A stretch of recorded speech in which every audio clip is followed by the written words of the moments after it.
साथीहरु नमस्कार सबैजनालाई। सबैजना सन्चै हुनुहुन्छ होला, मेरो पनि ठिकै छ। आज पनि उपस्थित भएको छ नयाँ भिडियो लिएर। भिडियोको टपिक छ हामीले फेसबुक कसरी मोनेटाइज गर्न सकिन्छ, फेसबुक मोनेटाइज गर्नलाई के गर्नुपर्छ, के क्राइटेरियाहरू पुरा गर्नुपर्छ भन्ने विषयमा भिडियो बनाउन गइरहेको छु साथीहरु। तपाईले यहाँ देख्न सक्नुहुन्छ मेरो मोनेटाइज भइसकेको छ हैन।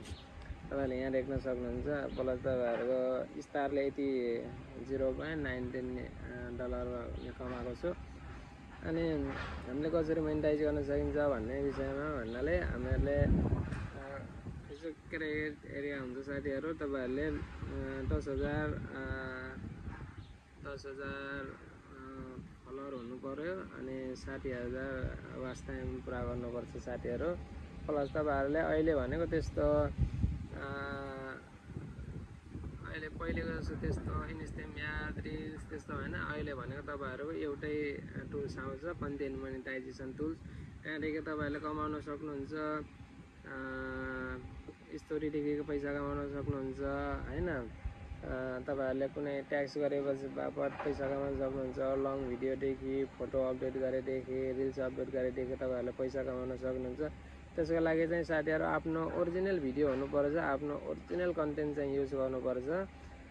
आफ्नो कन्टिन्यू दिनमा तपाईहरुले कम्ती भनेको 4-5 वटासम्म, कम भनेको 5 वटा चाहिँ भिडियो ट्याग्स हैन, रिल्सहरु, लङ भिडियोहरु, फोटोहरु अपलोड गरिराख्नुपर्छ डेली। अनि प्लस तपाईहरुले फलोअर्स बढे छैन, मेरो फलोअर्स बढेको छैन भन्नुहुन्छ हैन। तपाईहरुले त्यहाँ जस्तै धेरै भाइरल ग्रुपहरु हुन्छ, नेपालमा ग्रुप पेजहरु हुन्छन्, तिनीमा तपाईहरुले शेयर गरेर हैन, तिनीमा शेयर गरेर तपाईहरुले फलोअर नि मजाले बढ्छ साथीहरु। जस्तै यहाँ देख्न सक्नुहुन्छ तपाईहरुले यहाँनेर साइडमा देख्न सक्नुहुन्छ यो भिडियोकोमा त्यहाँनेर देखाएको छ साथीहरु, इन्भाइट पिपुल भनेर। त्यहाँनेर गएर तपाईहरुले त्यो इन्भाइट गरेर त्यो मान्छेहरुलाई नि आफ्नो फलोअर्स को लागि इन्भाइट गर्न सक्नुहुन्छ हैन।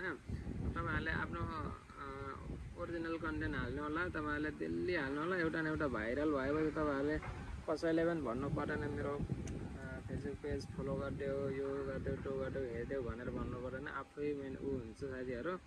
तपाईहरुले भिडियो कन्टिन्यू हालिराख्नु भयो भने चाहिँ आफै मोनेटाइज हुन्छ, फलोअर नि आफै बढ्छ र फेसबुकमा यसरी पैसा कमाउन सकिन्छ साथीहरु। तपाईहरुले देख्न सक्नुहुन्छ र तपाईहरुले अरु भन्नु कम्युनिटी गाइडलाइन कसैको भिडियो युज गर्नु भएन हैन। तपाईहरुले रिएक्सन भिडियो बनाउनु हुन्छ भने पनि तपाईहरुले त्यो ओरिजिनल भिडियोको साउन्ड एउटा युज नगरिकन तपाईहरुले आफूले मात्र के भन्नु, के भिडियो कस्तो खालको छ हैन त्यसैमा रिएक्सन दिनु होला, आफ्नो भोइसमा मात्रै हैन। आफ्नो भोइसमा पनि एकदम त्यो ओरिजिनल भिडियो त्यस्तै हाल्नु भन्दा पनि तपाईहरुले त्यसलाई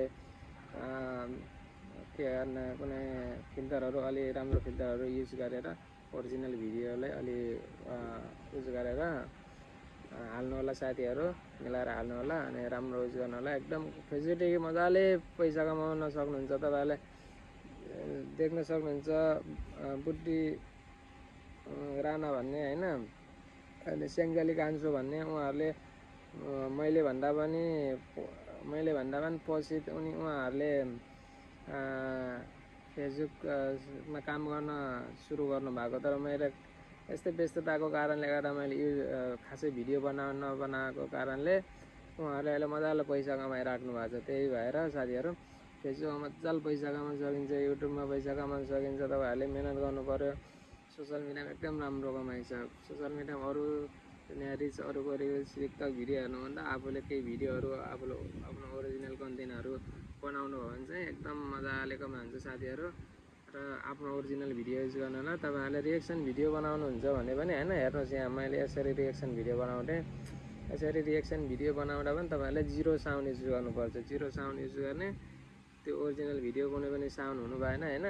यसलाई अलिकति फिल्टर गरेर यो आफ्नो फोटो हैन रिएक्सन दिएर हैन, त्यसरी हैन कि तपाईहरुले त्यो भिडियो चलाइराखेर चुप लागेर बसेर केही रिएक्सन नदिएपछि तपाईँ त्यसमा रिल्स कन्टेन्ट हैन त्यस्तो लाग्छ। त्यही भएर साथीहरु फेसबुकमा एकदम मजाले कमाउन सकिन्छ पैसा हैन। मेरो पनि मोनेटाइज भएको छ। अस्ति भर्खर 13,000 फलोअर्स पुगेको छ। अनि साथ सपोर्ट चाहिँ गर्नु होला साथीहरु। मेरो भिडियो तपाईहरुमा चाहिँ आएको छ भने एक अर्कालाई साथ सपोर्ट गर्नुपर्छ साथीहरु हैन। त्यही भन्दै